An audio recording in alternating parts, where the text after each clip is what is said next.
The Times They Are A-Changin, written by Bob Dylan.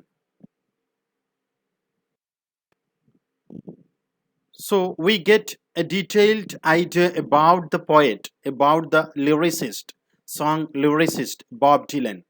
Bob Dylan, he was born on 1941, May 24th. Bob ഡിലനെ കുറിച്ച് കുറച്ചധികം കാര്യങ്ങൾ നമുക്കിവിടെ മനസ്സിലാക്കാൻ സാധിക്കുന്നു.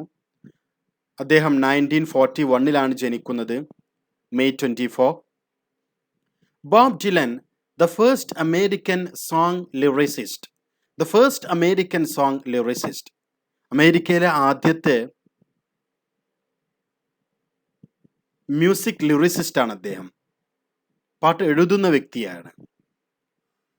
Nobel Prize laureate in 2016. His full name is Robert Allen Zimmerman. Please note that the full name of Bob Dylan. Bob Dylan's മുഴുവൻ പേരെന്ന് പറയുന്നത് Robert Allen Zimmerman. Of course, here we understand that Robert Allen Zimmerman, he adopted the name Bob Dylan for writing songs or for singing songs for his publicity. Robert Allen Zimmerman തൻ്റെ പബ്ലിസിറ്റിക്ക് വേണ്ടിയിട്ട് സ്വീകരിച്ച ഒരു പേരാണ് Bob Dylan. He is popular as a rock singer, songwriter, musician, author and painter. ഈ മേഖലകളിലൊക്കെ ഇദ്ദേഹം പ്രസിദ്ധനാണ് എന്നുള്ളതാണ്. Rock singer, songwriter, musician, author and painter. He started his career by performing folk and country songs, taking the name Bob Dylan. So we already have discussed. He adopted the name Bob Dylan and he started his career initially by performing folk and country songs. ഇദ്ദേഹത്തിൻ്റെ carrier തുടങ്ങുന്നത് നാടൻ പാട്ടുകളും ഒക്കെ ആലപിച്ചുകൊണ്ടാണ്. നാടൻ പാട്ടുകളൊക്കെ എഴുതിയിട്ട് കാണും ഇദ്ദേഹത്തിൻ്റെ കാരിയർ തുടങ്ങുന്നത്. അതിനു വേണ്ടിയിട്ട് ഇദ്ദേഹം സ്വീകരിച്ചൊരു പേരാണ് Bob Dylan. Together through life 2009, tempest 2012, shadows in the night 2015, fallen angels are some of his famous studio albums. The poem came out in 1963 during the hippie movement or civil rights movement in America. ഈ കവിത പ്രാബല്യത്തിൽ വരുന്നത് എപ്പോഴാണ് എന്നുള്ളതാണ്. The poem came into existence in 1963. 1963 ഈ കവിത വരുന്നത്. ആ സമയത്ത് അമേരിക്കയുടെ ഒരു പ്രത്യേകത എന്ന് പറയുന്നത് there was a complete protest of the people against the American government, complete protest of the African Americans against the unlawful deeds of the government, against the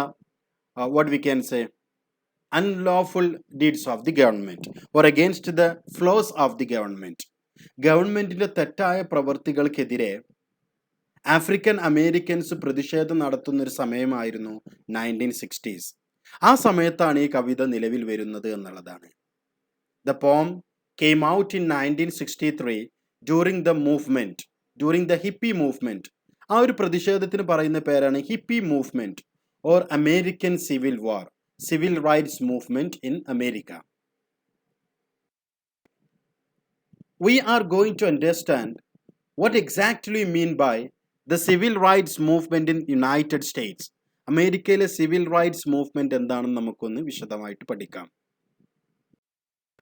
The civil rights movement in the United States was a decades-long campaign by African Americans and their like-minded allies to end institutionalized racial discrimination, disenfranchisement and racial segregation in the United States. Civil rights movement എന്ന് പറയുന്നത് ഏകദേശം 10ഓളം വർഷം നീണ്ടു നിന്ന ഒരു പ്രതിഷേധം തന്നെയായിരുന്നു. ആ പ്രതിഷേധം മുന്നോട്ട് വെച്ചത് ആഫ്രിക്കൻ അമേരിക്കൻസിനോട് താല്പര്യമുള്ള അമേരിക്കയിലെ മറ്റു പൗരന്മാരുമായിരുന്നു. എന്തായിരുന്നു ആഫ്രിക്കൻ അമേരിക്കൻസ് അമേരിക്കയിൽ നേരിട്ട ബുദ്ധിമുട്ടുകൾ എന്തൊക്കെയായിരുന്നു? Institutionalised racial discrimination. വർഗീയമായിട്ടുള്ള വിവേചനം. They are African Americans, they are negroes, they are black people, അവർ കറുത്ത വർഗക്കാരാണ്, അവർ നീഗ്രോസ് ആണ്, അവർ ആഫ്രിക്കൻ അമേരിക്കൻസ് ആണ് എന്നുള്ള രീതിയിലുള്ള ഇൻസ്റ്റിറ്റ്യൂഷണലൈസ്ഡ് റേഷ്യൽ ഡിസ്ക്രിമിനേഷൻ, ഇത്തരത്തിലുള്ള ഒരു വർഗ വിവേചനം അവർ വല്ലാണ്ട് അനുഭവിച്ചിരുന്നു അമേരിക്കയിൽ. മാത്രവുമല്ല ഡിസിൻഫ്രാഞ്ചൈസ്മെന്റ് മീൻസ് അഡൽട്ട് ഫ്രാഞ്ചൈസ് ഇല്ലാത്തൊരവസ്ഥ, വോട്ടവകാശം അവർക്ക് ഇല്ലായിരുന്നു. ആൻഡ് റേഷ്യൽ സെഗ്രിഗേഷൻ, വർഗീയമായിട്ടുള്ള വിവേചനം അവർ നേരിട്ടിരുന്നു ഇൻ ദ യുണൈറ്റഡ് സ്റ്റേറ്റ്സ്, അമേരിക്കയിൽ. അപ്പോൾ ഇതിനെതിരെയുള്ള എ ലോങ് ക്യാമ്പയിൻ, ഒരു പ്രതിഷേധം തന്നെയായിരുന്നു സിവിൽ റൈറ്റ്സ് മൂവ്മെന്റ് എന്ന് പറയുന്നത്. A decade long campaign of African Americans or their like-minded people to end the institutionalized racial discrimination, disenfranchisement, and racial segregation in the United States. The movement has its origins in the Reconstruction era during the late 19th century, although it made its largest legislative gains in the mid-1960s after years of direct actions and grassroots protests. Of course, here we get an idea, the Reconstruction era of 19th century. As far as America is concerned, it is popular by the Reconstruction era. American history is very much popular by the Reconstruction era of 19th century. 19-ാം നൂറ്റാണ്ട് എന്ന് പറയുന്നത് തന്നെ അമേരിക്കയെ സംബന്ധിച്ചിടത്തോളം ഒരുപാട് മാറ്റങ്ങൾ ഉണ്ടായ ഒരു നൂറ്റാണ്ടാണ് 19th century എന്ന് പറയുന്നത്. So in 1960s, the middle of the 19th century, 19-ാം നൂറ്റാണ്ടിൻ്റെ മിഡിലൊക്കെ ആയപ്പോൾ തന്നെ the African Americans the got all their liberties, the got all their rights from the American government. American ഗവൺമെൻറ്റിൽ നിന്നും അവർക്കുള്ള എല്ലാ അവകാശങ്ങളും അവർ നേടിയെടുത്തു എന്നുള്ളതാണ്. എങ്ങനെ? From the grass root protests, വളരെ ഗ്രാസ് റൂട്ട് പ്രൊട്ടസ്റ്റ്, വളരെ വലിയ പ്രതിഷേധങ്ങളിലൂടെ എന്നുള്ളതാണ്.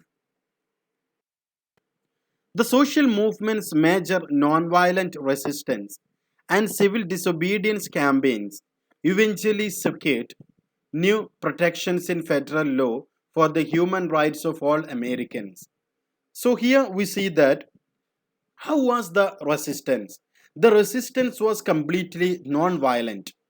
അക്രമരഹിതമായിട്ടുള്ള പ്രതിഷേധമായിരുന്നു കൊണ്ടുവന്നിരുന്നത് African Americans. And civil disobedience campaigns, civil disobedience campaigns means the African Americans the have shown their disobedience to the government laws, ഗവൺമെൻറ്റിൻ്റെ നിയമങ്ങൾക്കെതിരെ അവർ പ്രതിഷേധം അറിയിച്ചു. ഇങ്ങനെയുള്ള നോൺ വയലന്റ് റെസിസ്റ്റൻസ് ആയിരുന്നു അവർ കൊണ്ടുവരുന്നത്.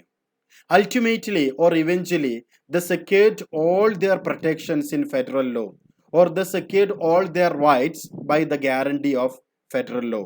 അങ്ങനെ നിയമത്തിൻ്റെ ഗ്യാരണ്ടിയിൽ അവർ അവരുടെ അവകാശങ്ങളൊക്കെ നേടിയെടുത്തു എന്നുള്ളതാണ്.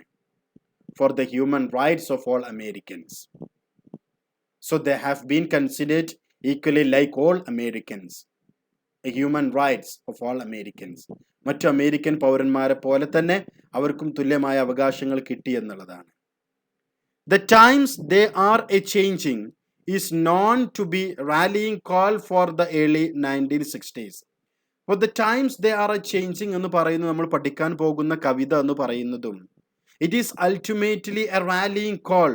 It is ultimately a call for the people, a call for the unification of the people, a call for the people to come and gather together. ജനങ്ങളോട് ഒരുമിച്ച് ചേരുന്നതിന് വേണ്ടിയിട്ടുള്ള, ഒരുമിച്ച് ചേർന്ന് പ്രതിഷേധങ്ങൾ നടത്തുവാനും അവരുടെ അവകാശങ്ങൾ നേടിയെടുക്കാനും വേണ്ടിയിട്ടുള്ള ഒരു ആഹ്വാനമാണ് ഈ കവിത എന്ന് പറയുന്നത്. It's a rallying call for early 1960s.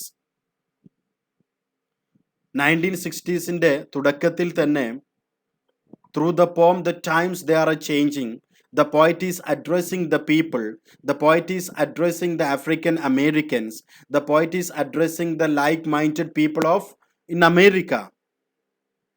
അമേരിക്കയിലെ എല്ലാവരെയും അവർ പോയിട്ട് അഭിസംബോധനം ചെയ്യുകയാണ്. എന്തിനു വേണ്ടിയിട്ട്?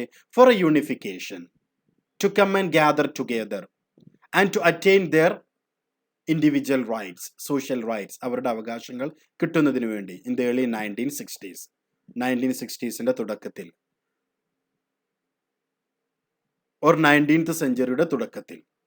19th സെഞ്ചുറിയുടെ മിഡിൽ ആയപ്പോഴേക്കും അവർക്ക് അവരുടെ അവകാശങ്ങൾ കിട്ടിത്തുടങ്ങി എന്നുള്ളതാണ്. The poem demands the common people to get united and question the flaws of the government. The poem demands the common people. ഈ കവിതയിലൂടെ കവി സാധാരണ ജനങ്ങളോട് പറയുന്നത് എന്താണ്? To get united and question the flaws of the government. ഒരുമിച്ച് ചേർന്ന് ഗവൺമെന്റിന്റെ തെറ്റുകൾക്കെതിരെ പ്രതിഷേധം നടത്തുക എന്നുള്ളതാണ്. അങ്ങനെ 1960s തുടക്കത്തിലാണ് ഈ കവിത ജനങ്ങളെ ആഹ്വാനം ചെയ്യുകയാണ്. 1960s തുടക്കത്തിൽ. അങ്ങനെ 1960s കഴിയാനായപ്പോഴേക്കും അവർക്ക് അവരുടെ അവകാശങ്ങൾ കിട്ടുന്നു എന്നുള്ളതാണ്. Bob Dylan also gives an optimistic assurance to those people who stood up through the line for the times they are a-changin. So the people who stood up through the line, the people who are ready for the protest, and the poet is giving an optimistic assurance for that people who are united. ഇങ്ങനെ ഒരുമിച്ച് ചേർന്ന ജനങ്ങൾക്ക് ഈ കവിതയിലൂടെ Bob Dylan ഒരു optimistic assurance, ഒരു ശുഭാപ്തി വിശ്വാസം നൽകുകയാണ്. Ultimately they will attain all their rights. അവർക്ക് അവരുടെ അവകാശങ്ങളൊക്കെ കിട്ടുമെന്നുള്ളത്. Bob Dylan's The Times They Are A-Changin is a unique song that was written in the early 1960s during a time of political and military upheaval. The poem or song was written to influence the younger generation and to serve as a rallying call for the people to come together to bring about a needed change.